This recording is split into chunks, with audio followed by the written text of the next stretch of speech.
আসসালামু আলাইকুম। রলিস রেসিপিতে আপনাদের স্বাগতম। আজকে আমি আপনাদের জন্য নিয়ে আসলাম আচারি গরুর মাংস। এজন্য আমি চুলায় একটা পাতিল বসিয়ে দিব। পাতিলের ভিতরে আমি 1 কাপ পরিমাণে সরিষার তেল দিব। তেলটা গরম হয়ে আসলে এর ভিতরে আমি দেব 1 কাপ পরিমাণে পেঁয়াজ কুচি।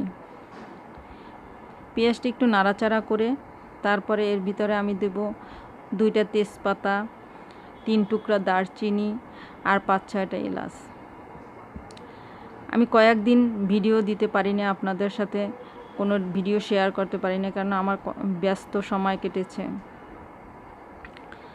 আপনারা আমার জন্য দোয়া করবেন যাতে আমি রেগুলার আপনাদের বিভিন্ন রান্না ভিডিও দিতে পারি। এটা একটু নাড়াচাড়া করে এর ভিতরে আমি এখন দিয়ে দেব 10-12টা গোলমরিচ। আমি এখানে কালো এবং সাদা দুইটা মিলিয়ে 10-12টা গোলমরিচ দিয়ে দিব। আর দিব আমি এখানে 1 টেবিল চামচ নিয়েছিলাম দিব করে পাঁচফোড়ন, কিন্তু আমি আধা টেবিল চামচ দিয়ে দিলাম, কারণ আমি আগেই তেলে রেখেছিলাম পাঁচফোড়ন, সেটা গুঁড়ো করে নিয়েছি। আমি ওই গুঁড়োটাই ইউজ করব এখানে।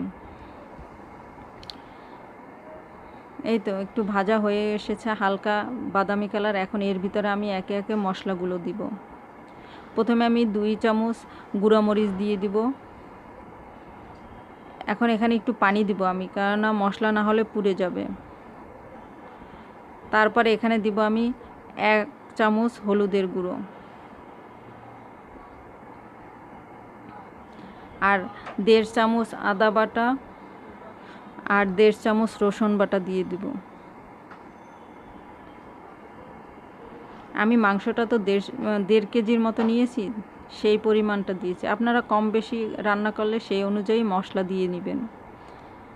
মশলাটা একটু কষানো হয়ে আসলে তার ভিতরে আমি দেব 2 টেবিল চামচ সরিষা বাটা। আমি সরিষাটা কিন্তু ব্লেন্ডার করেছি। সরিষা যখন ব্লেন্ডার করবেন তখন 2-3টা কাঁচামরিচ দিয়ে ব্লেন্ডার করবেন, তাহলে আর তিতা লাগবে না।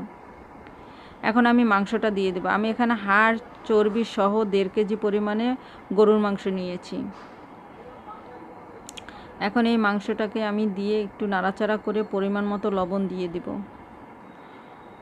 লবণটা আবার একটু মিশিয়ে নিয়ে তারপর আমি ঢাকনা দিয়ে ঢেকে দেব। আমি এখানে কোনো পানি দিব না।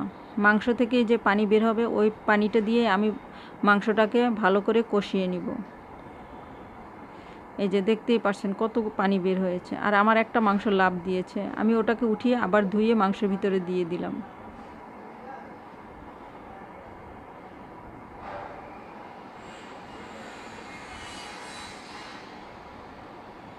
এখন আমি অন্য চুলায় আরেকটা পাতিলে পানি বসিয়ে দেব। এখানে আমি গরম পানি ব্যবহার করব, ঠান্ডা পানি দিব না। আপনারাও চেষ্টা করবেন ফুটন্ত গরম পানি দেওয়ার। এই ফাঁকে আমি 1 টেবিল চামচ পরিমাণে পাঁচফোড়নের গুঁড়ো দিয়ে দিব।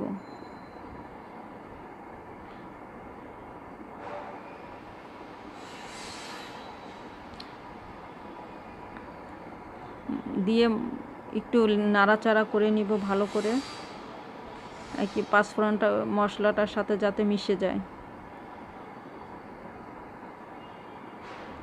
আর কষানোটাও একটু ভালো করে কষানোর চেষ্টা করবেন।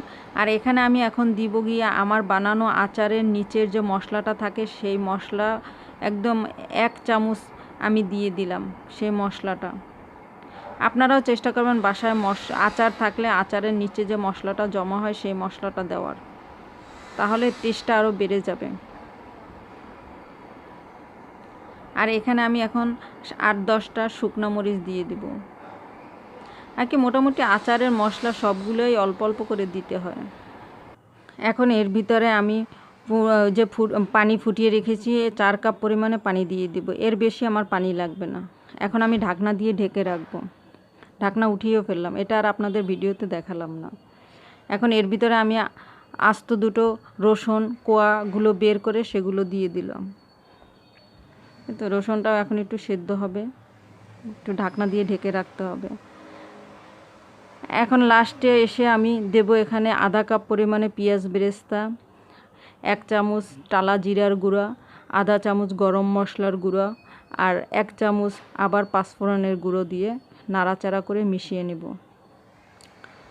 কত সুন্দর কালার এসেছে, আর ঘ্রাণটা এত সুন্দর, আপনারা রান্না না করলে বুঝবেন না যে এই ঘ্রাণটা কত সুন্দর।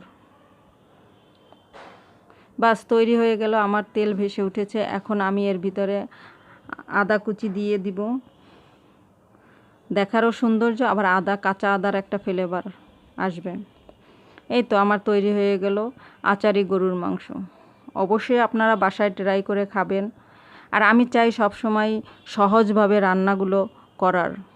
অনেকেই মনে করে যে কি না জানো, কিন্তু আমি সবসময় আপনাদের সামনে সহজভাবে রান্নাগুলো করার চেষ্টা করি। আর আমি যেভাবেই রান্না করি সেটাই আপনাদের দেখাই। অবশ্যই আপনারা বাসায় ট্রাই করবেন আর আমার জন্য দোয়া করবেন। আমার চ্যানেলকে সাবস্ক্রাইব করে আমার পাশে থাকবেন। আল্লাহ হাফেজ।